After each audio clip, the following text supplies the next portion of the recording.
Parsons turned your back after talking with you, supposedly negotiating with you, and then picking up the phone to call you to tell you don't call him anymore, talk to his agent, and you're rigid about that. I think it's one of those situations where Jerry Jones, being resolute in his position, ultimately gets softened if the Dallas Cowboys say, a la Emmitt Smith back in 1993, go out there and start 0-2. I think that would be something that's very, very uncomfortable for Jerry Jones to deal with. And if I'm Micah Parsons, I take that position. This is a tough one for me. It really is, because, look, I watched his interview with you, that being Jerry Jones. Jerry seems like this isn't the normal, this isn't a normal situation for him. Right. This is one of these deals. This isn't like Emmett. This isn't like Dak. This isn't like CD. This seems like it has gone a whole nother level now, to where I question myself about just how uncomfortable for him. Yes. Does losing a couple games really mean something to him in the grand scheme of things when you're talking about trying to prove a point to this young man that it seems like he's trying to prove a point to right now? And if you're Micah Parsons, look, you have $24 million coming to you this year. Okay? How much, and I never want to get in another man's pockets and say, hey, look, you need to sit out and you need to kind of forego those checks and try and prove a point. That is totally going to be up to Micah about how he wants to handle this.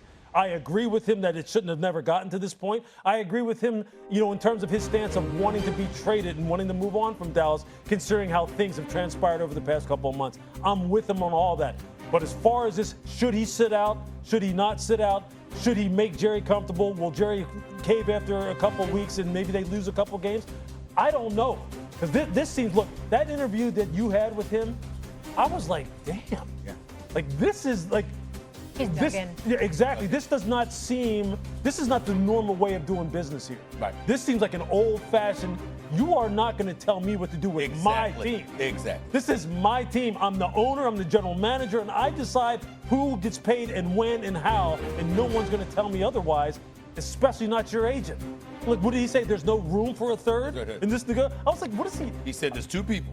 Yeah. It's the player, it's me, and way a distant third, about a mile down, is the agent. Those were his words. I mean, some of the analogies he was drawing, I was sitting there going, this is just totally off the. Yeah, that's backwards, but it certainly feels like it's gotten personal. No doubt. No doubt. Christopher? Well, number one, he's not going to give up 1.2, Lewis, $1.3 million a game, because he's not going to get paid if he doesn't show up and play that Thursday night, or at least be in uniform against the Eagles. Plus, you got to play half the season to get the service time. Le'Veon Bell taught us that lesson with Pittsburgh when he sat out the whole year and was in the same situation the following year with the Steelers. So, I mean, again, I think he's proved his point. He's had America, guys like us, not necessarily me, but you two, and of course, bigger folks than me on his side, because Jones has looked bad here with squeezing out the agent. But like Hendrickson, who was going to get signed by opening day, did. Like McLaurin, a receiver from Washington, who was going to get signed by opening week one, and did. I would be really surprised if he is at least not some sort of factor that Thursday night in Philly. They only have a few practices this week. They're not practicing again until Friday. I would suggest that he will have a couple of practices in, and I think when all is said and done, he'll be in uniform, maybe 20 plays. Lewis, you're the expert. You tell me how many plays he can play. Not having played in 5 or 6 weeks, I would be shocked if he is not in some capacity playing a game on Thursday. And if that's me, I'm 25 years of age in the NFL with careers very short. I'm not giving up $1.2 million for a principal. I'm going to make sure I play football. Well, let me say this, Doggy, is something that I haven't brought up, but I think it's very, very important. So when I sat down with Jerry Jones, he brought up the fact that he didn't reach an agreement with Dak the first time. Dak showed up on the field and played. He didn't reach it with him the second time. He showed up on the field and played. Here's where it gets interesting. If you're Micah Parsons, you could look at it and say, even after Dak got hurt, Jerry turned around and paid him. Remember that contract, that $160 million that Dak Prescott got, 4 years, $160 million. That was after Dak Prescott got hurt against the Giants. Argue he takes So care of what players. Jerry could say is, look at my history. I take care of my guys that are worthy of being taken care of. How dare you not trust me? Micah is saying, nah, why should I trust you? You could have signed me earlier. It could have saved you cap space, positioned us better to do some other things to get some additional assets, and you didn't even do that. So it's really interesting, the juxtaposition, because if you're Micah, or you could take the position, I did see him take care of Dak. So Lewis, I got on the if that was you and you're in Micah's shoes and you could, God forbid, tear an Achilles, anything could happen, right? Yeah. Would you go out there and play without a deal? Look, again, this is a tough situation. I would probably be inclined to want to play because of the fact that, one, look, Micah is in, Micah's in the prime of his career. Yeah.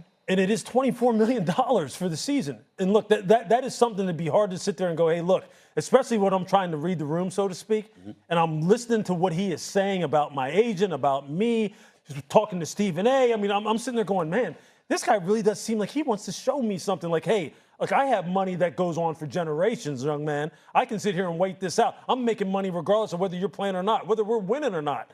I'm winning. And so for Micah, it's one of those, it's the worst position to be in.